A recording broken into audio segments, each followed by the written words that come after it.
Assalamu alaikum everyone. Welcome to back our preposition second class. I'm Fahad with you. Today we learn on, above, over. Please don't be afraid. প্রিয় বন্ধুরা, চলুন আমরা প্রিপজিশনের ভয়কে জয় করি। আমরা last class শিখেছিলাম এট, in, two এর ব্যবহার, কিন্তু আজকের ক্লাসে আমরা শিখব অন, এবভ, ওভার এর ব্যবহার। চলুন কথা না বলে ক্লাসটি শুরু করা যাবে। বন্ধুরা, অন আমরা কখন ব্যবহার করব? যখন দেখব কোনো কিছু বা কোনো জিনিস একটি কি আছে লেগে থাকা অবস্থায় আছে, অথবা কোনো কিছুর সাথে বসে আছে বা লেগে থাকা অবস্থায়, তখন আমরা অন ব্যবহার করব। আর এবভ আমরা কখন ব্যবহার করব?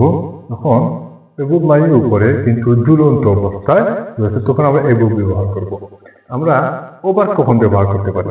ওভার এমন সময় ব্যবহার করব যখন দেখবো আমরা উপর দিয়ে যাচ্ছে বা গতি আছে, তখন ক্ষেত্রে আমরা এবভ ব্যবহার করব। বন্ধুরা, চলুন এখন তো আপনাদের বলে দিলাম কখন ব্যবহার করতে, কিন্তু আপনাদের এখন ভেঙে সেন্টেন্সের মাধ্যমে বুঝিয়ে দিই কখন কিভাবে ব্যবহার করতে হবে। বন্ধুরা, প্রথমে আমরা অন দিয়ে শুরু করলাম। অন অন আমরা কখন ব্যবহার করব?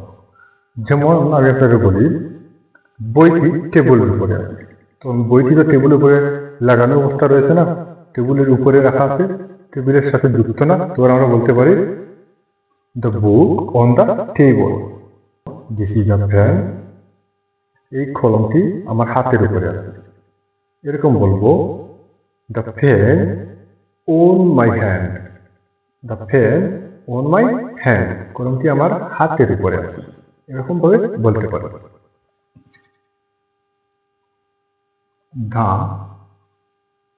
book on the table, table.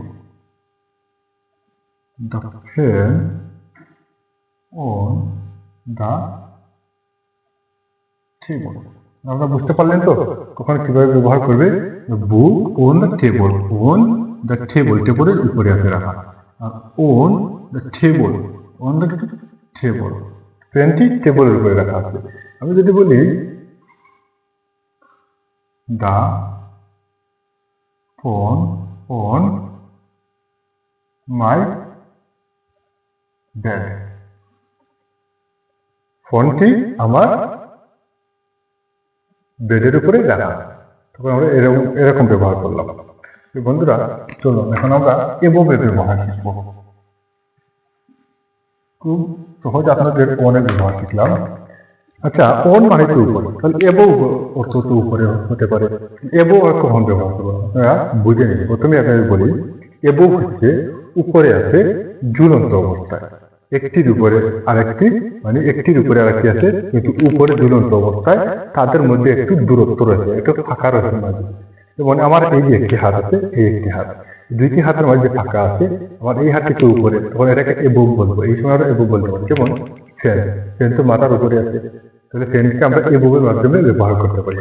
এই যে লাইট, লাইটটা তো ঝুলন্ত অবস্থায় আছে কিন্তু উপরে, এর মধ্যে একটি দূরত্ব রয়েছে, আমার মাথা এবং লাইটের মধ্যে একটি দূরত্ব রয়েছে, তখন আমরা একে বলতে পারি এবভ। যেমন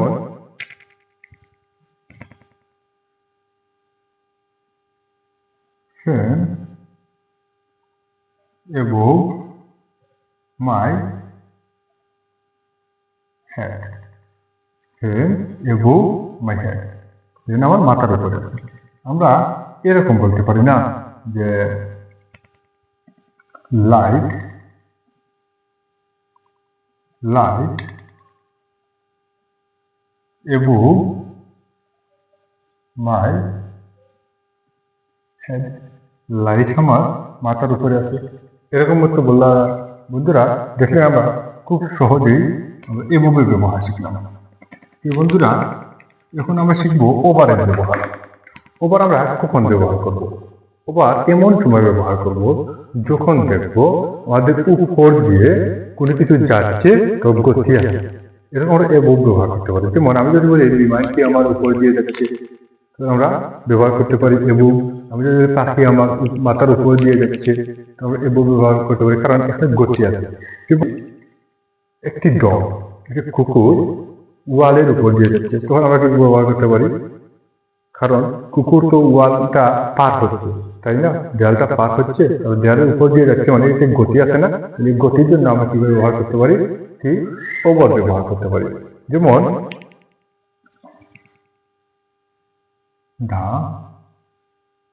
dog jumped over the wall. কুকুরটি দেয়ালের উপর দিয়ে যাচ্ছে, তখন আমরা কি করতে পারি? ওভার ব্যবহার করতে পারি।